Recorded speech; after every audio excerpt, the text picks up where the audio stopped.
deals with imbalances of lipids or cholesterol in the blood. Okay, excellent. So anything about the drugs, maybe you came across some drugs and because of your COS? Just atorvastatin. Atorvastatin, okay. Yeah, that's great. That's great. Anyone wants to add any other thing to it, you can go ahead and add. Victor, go ahead. You have the floor. Your hand, raising your hand. You have the floor. Good evening, sir. Yeah, good evening. So, dyslipidemia is the condition in which we have higher levels of low density lipoprotein and triglycerides in the blood, whereby, or in conjunction with low levels of high density lipoprotein in the blood. Okay. So, Excellent. From this image, this is a typical structure of the blood vessels, and of course, you know that the blood vessels of major concern, is the artery, and the arteries are important because who knows why the arteries are important? That means I'm going to be testing your physiology knowledge too. Why are the arteries important?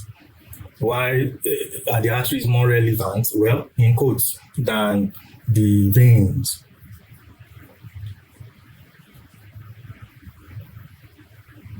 Why are the arteries more relevant than the veins? Yeah, Victor, you have the floor. the arteries are responsible for conducting oxygenated blood, except the pulmonary artery. So they feed the organs, the tissues with oxygenated blood, except pulmonary arteries. Excellent. Okay, so the arteries are very important because they carry oxygenated blood from the aorta, okay, or let's say from the left ventricles to all the organs of the body, okay? And the reason is because most of the organs of the body will not survive without a constant supply of oxygen, which is necessary or important for metabolic activities, okay? So, and that's why the arteries are important. In anatomy or physiology, functionally, there are some arteries that are functionally end arteries. They are end arteries. Then we say some arteries form anastomosis. I don't know if you guys have heard this before. Okay, so end arteries are arteries that solely supply an organ. They don't have collateral connections. Okay, let me make it. I need to be down to earth with this lecture so that you get it. Okay, take for instance, who knows the major artery that supplies the heart? Who knows the major artery that supplies the heart? You have used your physiology to eat eba and gari and starch and what else? Who knows the major artery that supplies the heart? I need you guys to vibrate. The aorta. No, the aorta does not supply the heart. The aorta is part of the heart, and oxygenated blood. Coronary artery.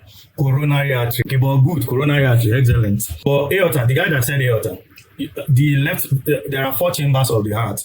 So once the oxygenated blood enters into the left ventricle, it gets pumped out through the aorta. So the aorta is like a very big artery from which blood goes to all other arteries that supply the organs. Now, but the artery that supplies the heart itself is the coronary artery. And functionally, you see this coronary artery is an end artery. Okay, although it has some little connections with some other arteries, but majorly it is an end artery. When we say an artery is an end artery, it means that artery solely supplies that organ. So when the artery gets blocked, there is going to be a serious problem for that organ. Okay, so I would suggest you pick up your anatomy of physiology again and know what end artery means and anastomosis. Now, you see, for arteries that form anastomosis, meaning that they have other collateral connections. If they get blocked, the artery will still receive oxygenated blood supply from the collateral connection. So there might not be serious problems really because of those collateral supplies from other arteries that are connected to the artery. Okay, but in the case of a functionally end artery, when this functionally end artery gets blocked, like the coronary artery, it causes a lot of problems. That's why we have a spectrum of diseases that we refer to as coronary artery disease. And you see diseases like angina pectoris, myocardial infarction. They all come under the umbrella of coronary artery disease. When there's an issue with the coronary artery that supplies the heart, then you can have all the spectrum of diseases start manifesting. Okay, starting to manifest. All right. So now also for the brain, you see, the carotid artery also supplies the brain. Okay. Now, and there are certain regions of the brain that has end artery supplies. There are certain regions of the cerebral cortex that have end artery supplies, no collateral, no anastomosis. Now, you see, for these regions, when the carotid artery gets blocked in these regions, then there will also be problem like cerebrovascular accident that is popularly referred to as stroke. Okay, so one of the reasons why we need to pay attention to the lipid levels of the human body is so that the arteries won't get blocked and we won't have problems with arteries that are end arteries. Okay, if that's clear, then we can move into the lecture notes proper. All right, so lipids, you all know lipids are naturally occurring molecules and they are insoluble in water. They are hydrophobic, but they are soluble in non-polar solvents like alcohol or ether. Now, we have some key lipids that we need to talk about. A key example is cholesterol. Now, you see, this cholesterol is important for several reasons. Number one is that the plasma membrane, one of the components of the plasma membrane is cholesterol. And the reason why cholesterol is an important component of the plasma membrane is because it gives the flexibility to the plasma membrane. So it's an important part of the plasma membrane. All right. So that's why in your notes, you have something like cholesterol is for structural membrane integrity and all of that. Now, then it's also a precursor for bile acid production. Okay. The liver breaks down cholesterol to make bile acids. All right. Now, bile acids, like, I believe you still remember your digestive system physiology. Okay. Now, bile acids are important for the emulsification of fats, or what we refer to as the digestion of fat in the intestine. Okay. Now, and that's why one of the drugs that is used to lower cholesterol is the class of drug called bile acid sequestrants. Okay.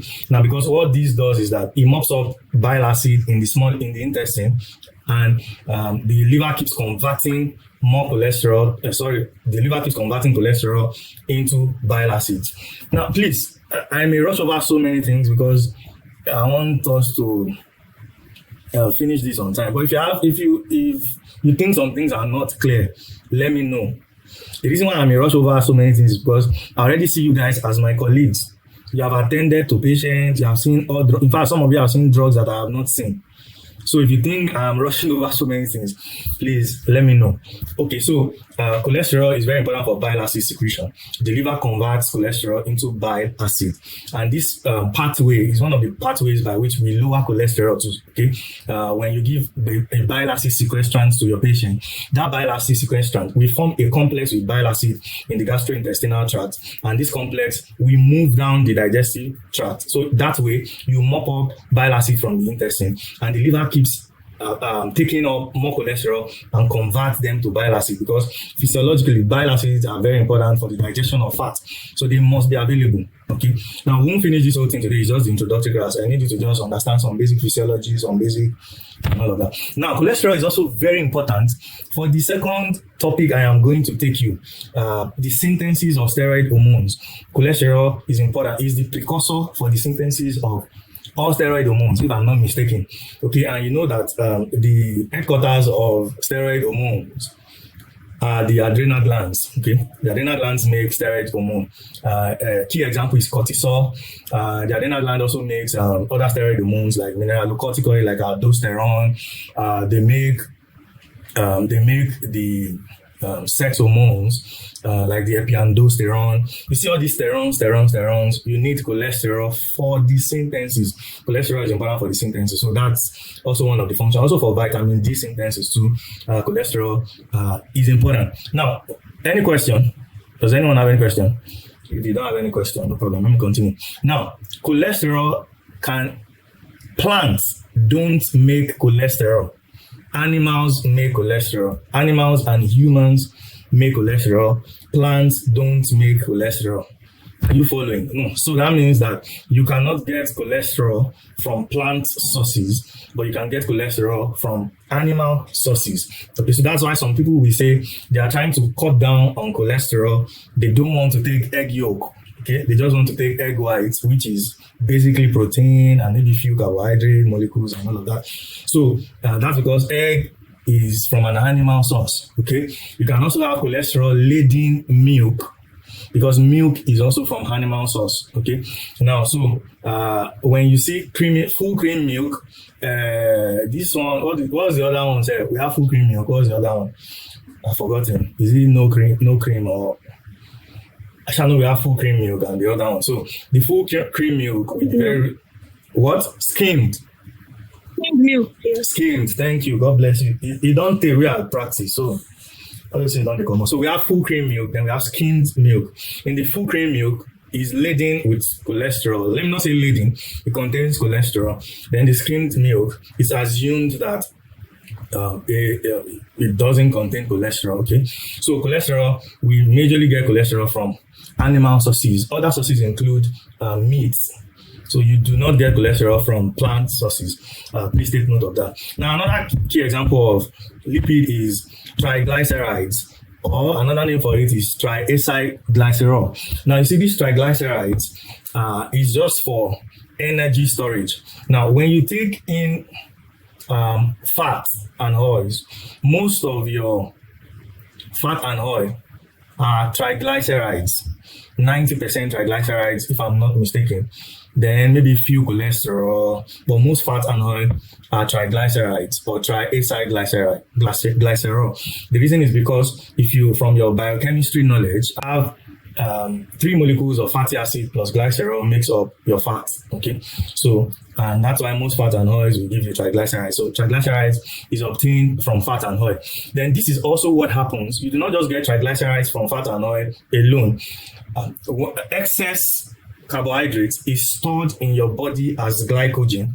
Okay, now when that glycogen storage is full, excess carbohydrates will be stored as triglycerides. Okay, and that's why as health professionals, we always have issues with refined sugars. The disadvantage of this is that once your glycogen storage is full, excess sugar that you take in becomes stored as triglycerides, and that means you'll be growing fat. That's what it means. That's just a simple implication. Okay, so if you eat more than you use, more than your energy consumption, then the excess carbohydrate will be stored as glycogen. Once your glycogen store is full, because the body has a glycogen storage capacity, then it begins to turn your excess sugar into triglycerides. Okay, you now start building up fat. See, you need the knowledge of dyslipidemia to also understand some aspects of the pharmacology of the adrenal glands. Okay, so now we do not want triglycerides to be high, and the reason is because of the risk of pancreatitis and some other complications. And you know that pancreatitis, the pancreas is an organ that has a dual function. It has an exocrine function and it has an endocrine function. Okay, it produces some enzymes for digestion, and is the beta cells of the islet of Langerhans of the pancreas produces insulin. So once you start having an issue with your pancreas, then you know some of the things that we can have there. So now, cholesterol, over 80% of your cholesterol is made by your liver.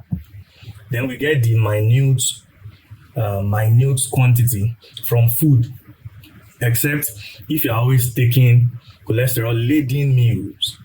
Okay, ideally, if you're not, your liver makes the cholesterol, then you get a minute percentage from your meal. Now, but we get most of our triglycerides from our meal. Then phospholipids is, any question? Now, cholesterol is made from acetyl-CoA. If you still remember the metabolism of carbohydrate, in that Krebs cycle, you have acetyl-CoA. Then that's the precursor for the synthesis of cholesterol in the body. While for triglycerides, we get from external source, from our milk. Then we also have phospholipid, like you all know from your basic integrated science and secondary school biology, that the plasma membrane is a phospholipid bilayer. We have free fatty acids and all of that. Now, because lipids are lipids, they are hydrophobic, they are insoluble in aqueous solutions, but they must be transported in the plasma. And who knows the major component of plasma? Who can tell us the major component of plasma? Any responsible man, like this guy would say, Lege Miami. It can be woman too, any responsible man or woman. Aaron, are you in this class? Or he has not resumed?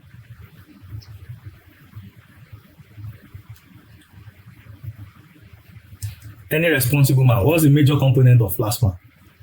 All these things should be bubbling in your head now. Esther, yes. Protein, sir. Mostly water. Protein, sir. Somebody said protein. Esther said mostly water. Which one should we go for? Proteins, water, which one? Plasma is mostly water. So thank you, Esther. But it's a colloidal solution. There are proteins forming colloids in Aaron. How are you doing now, Aaron? The thing is that if I have offended you guys, just accept it like that. But for me, I just personally think that we have a lot of grounds to cover. And like President Tinubu, we always say, he said, "Sir, what will you do when you assume office?" He said, "I will hit the ground running." So that's what I'm trying to do, to hit the ground running. So find a place in your heart to forgive me and accommodate my excesses. Because lipids are insoluble, all right? They have to be carried in the plasma. And like Esther told us that the major component of plasma is water.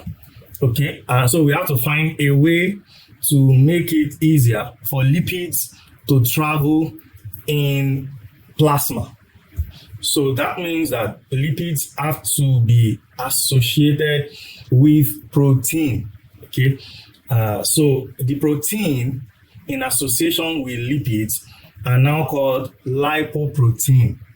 Okay, I think it was, I'm not sure if it was Pamela or somebody that told us high density lipoprotein, low density lipoprotein. Now, when you hear lipoprotein, they are there basically because lipids have to be carried in the plasma, and because the plasma is majorly aqueous or a colloidal solution of proteins, so lipids have to associate with proteins to be carried in the plasma. All right. So that association, what it gives birth to, is now what we call lipoprotein.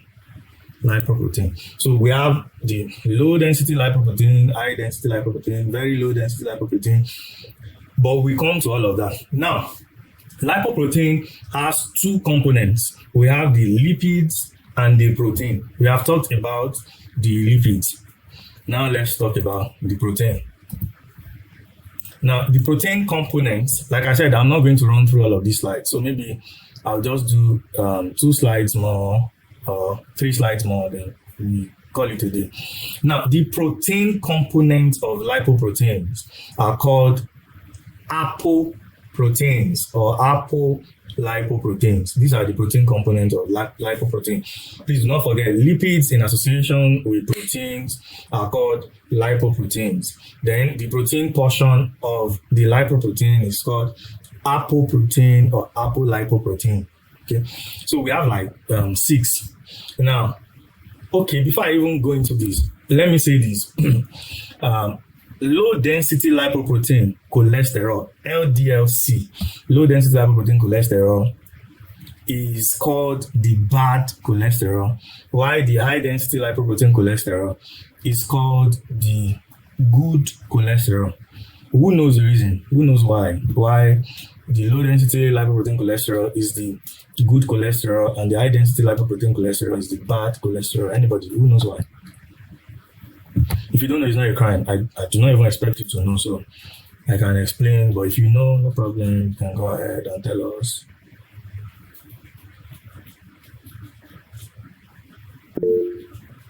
Yeah, Moses. Yes, sir. Good day, sir. Yes. Those are low density lipoproteins are bad. Low density lipoprotein cholesterol are bad because these ones kind of distribute cholesterol into the tissues. Why the Okay. high density lipoprotein cholesterol is the mop up like cholesterol from the tissue and take it to the liver for the metabolism. All right. Excellent. So that's the reason. The low density lipoprotein cholesterol takes cholesterol from the plasma to the tissue. LDL transports cholesterol from plasma to tissue, and you know part of your tissues are the arteries. Okay, so this can be bad because you can have eventual plaque formation, and when you have plaque formation, an end artery can be blocked, and you have the outcome is not going to be good. Then for the high density lipoprotein, this moves cholesterol from the peripheral, from the tissues to the liver, where the cholesterol gets metabolized or broken down. So that's why LDL is bad and HDL, cholesterol associated with HDL, is good. So, like I said, we have the protein portion of the lipoprotein called the apolipoprotein. So we have like 6 types majorly, but we have more anyways. But we have the ApoB100. The ones in red print are in quotes not good because of the associated lipoprotein. Take for instance the ApoB100.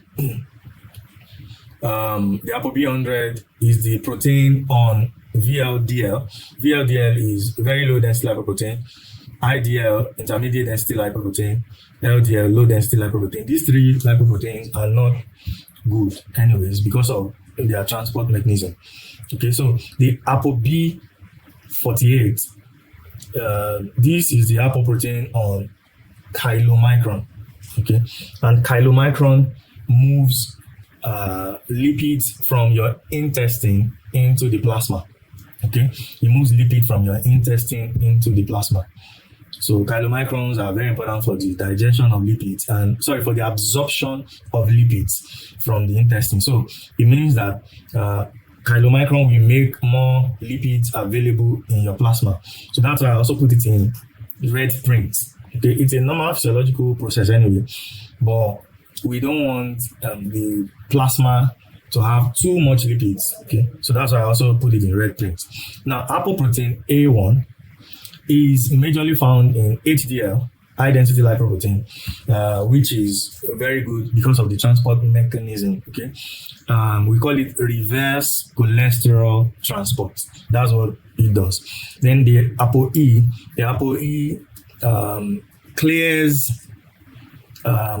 clears chylomicron VLDL remnants, and these remnants are usually triglycerides. So because of this clearance mechanism, ApoE is also good. Then the ApoC2 activates lipoprotein lipase, and this lipoprotein lipase is an enzyme that helps to digest LDL, VLDL, and the likes. Now, ApoC3 inhibits LPL, and as a result of that, we do not have enzymes to digest our VLDL, LDL, and the likes. So, ApoC3 in a sense, but in the physiological sense, we do not say it is not good. But in the pharmacological sense, we will say, okay, it is not good. Because all these apoproteins, you will still come across them when we talk about drugs. They are targets for drug development and discoveries and all of that. So that's why we have to talk about them. Now, there's a question in my notes, and I want to ask before we get there. And the question is, if cholesterol is not made by plants, so why do people now say, oh, you're taking fat and oil? Let's take for instance from plants, you are going to have high cholesterol. Why should we worry? Take for instance now, if someone is taking excess palm oil and all these fat and oil from plant sources, and people will say you are going to have high cholesterol. Why do you think they associate plant lipids with high cholesterol?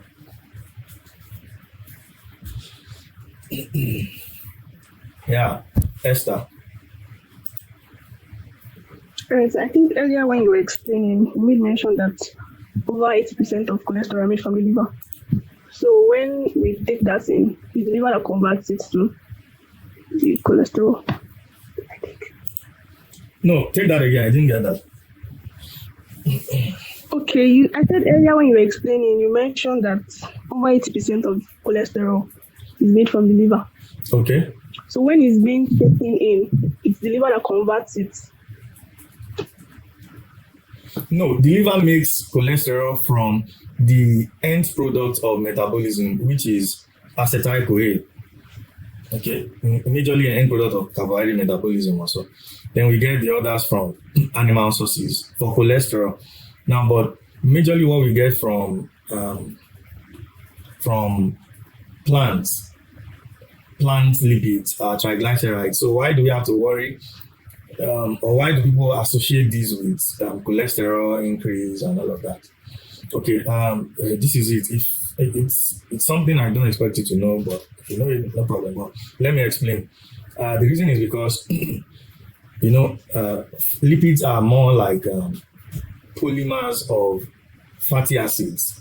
They have at least 3 molecules of fatty acids. Some have multiple molecules of fatty acids. Now, there are several types of fatty acids, and some of them are good while some of them are bad. Take, for instance, we have saturated fatty acid. Now, saturated fatty acid is not good. It's not good for the health of the heart, particularly because of dyslipidemia. Now, the reason why saturated fatty acid is not good is because, and I'll give you a typical example, like your palm oil has 50% of saturated fatty acid. Your coconut oil is a badass. Sorry to have used swear word in the class, but coconut has over like 80% of saturated fatty acid. Now, this saturated fatty acid stimulates through some mechanisms, makes the liver make more cholesterol. So there's a danger that when you consume this saturated fatty acid, it triggers the liver to make more cholesterol. When you take saturated fatty acid, it triggers the liver through several mechanisms to start churning out, to start making cholesterol. So saturated fatty acid also raises cholesterol level, not directly, but by stimulating the liver to make more cholesterol. So that's why when we have people that have issues with raised cholesterol, we advise that they stay off saturated fatty acid and consume food that have unsaturated fatty acids. Now, we have some types of unsaturated fatty acids. We have monounsaturated fatty acids known as MUFAs. Let me even go to that page on your notes. We are wrapping up for today. Now, okay, we have, I'm not sure this is showing well, but let's see. Okay, I think we can still see. Okay, we have saturated fatty acid. This can raise LDL cholesterol. Like I said, not directly, but it stimulates the liver to produce more cholesterol. Okay, we have monounsaturated fatty acid. All unsaturated fatty acids are good. They are good because they tune down the production rate of the liver, the cholesterol production rate of the liver. So monounsaturated fatty acid is good. And you can find this in olive oil, avocado, nut oil. Then we have PUFAs. PUFAs are like the best, the polyunsaturated fatty acids.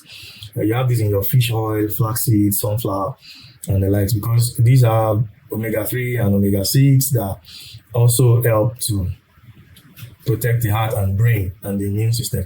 Then your trans fatty acids, very dangerous. This one can raise your LDL, lower HDL, and this you find in most of your processed foods. Okay, that's why taking junk food is like okay, let me not use that. Let me not say that. Okay, so this is what happens. You see, in better, in most, in places that have good economies, you hardly see them selling oils that have saturated fatty acids. They have so much subsidized oils that have MUFAs and PUFAs because of the health of the people. So in these places, you see them sell soy oil or olive oil, canola oils, because these ones are very rich in unsaturated fatty acids. So an average home in these better economies do not cook with oils that have saturated fatty acids because of the health of the heart. So you see one of the reasons why it seems that what do they even call this thing itself? Life expectancy. The life expectancy of an average Nigerian is about 50 years, while in better economies, the life expectancy is so high. So in the same way, how will sugar raise your cholesterol level or raise your body lipid level? Is straightforward. I've already told you that if you have excess of sugar in your body, it becomes, once your glycogen store is full, then the sugar will be stored as triglycerides, and triglycerides is also a lipid, and this can raise your body lipid level. We continue from here if we still have time this week, or maybe next week. Any question? We call it a day here today. Any question? Yeah. Everybody. Good evening, sir. Yeah. So just for clarity sake, sir. So you mentioned, I think earlier in the class, you mentioned that animals, you get cholesterol basically from animal sources, whereby you made mention of eggs and meat and milks. So yes. there was now this question that you asked that if we take like plant source, like how does it like affect cholesterol level or the low lipids like level? So like my question now is, if we don't get cholesterol from plant sources, yes, does that mean that, like, what can we call the components that we get from plants that will make the liver to secrete or to create more cholesterol in the body? I don't know if you get my question, sir. My brother, I did. And it's quite an intelligent question. Like I said, like I do not want to go into the mechanism of how the plant fat and oil stimulates the liver to make more cholesterol. But majorly what we get from, you see, the lipid component itself is just triglycerides. Okay. So, and I told you that if you feed on plant lipids with high component of saturated fatty acids, this table answers your question. If you feed on plant sources with saturated fatty acids, these saturated fatty acids can trigger your liver to make more cholesterol. So I hope that answered your question. Any other question? So if you want to take plant lipid sources, it's better, or even animal lipid sources, it's better you look for sources that have unsaturated fatty acids, particularly MUFAs and PUFAs. Okay, they are very good sources of oil. Then the thing is that I don't know why in Nigeria there was a time I decided to, okay, I'm not going to be eating anything, cooking with any oil that has saturated fatty acid. By the time I went shopping for grocery, I realized that LD oils in Nigeria are very expensive, crazily expensive, and for the average lecturer, one lecturer two, you might not be able to sustain or maintain that luxury of cooking with such oil. So you might have to just, I don't know who cooks with MUFAs, PUFAs here in this class. Let's see some of the Nepo babies that we have. Who cooks with olive oil, canola oil, soy oil? Ooh. Aaron, do you cook with MUFAs and PUFAs?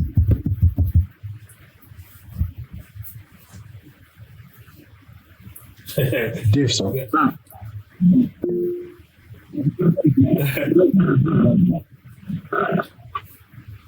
Okay, but try. These are some of the investments you should. Dave. I need to know the Dave. Maybe he's going to help my life. He must be filthily rich to be cooking with MUFAs and PUFAs. Okay. Any other question? Moses. Okay, then if there are no questions, we'll meet maybe next week if possible. Enjoy the rest of your night and have a good week. Enjoy the rest of the week. I need to say thank you, sir. I need to say good night, sir.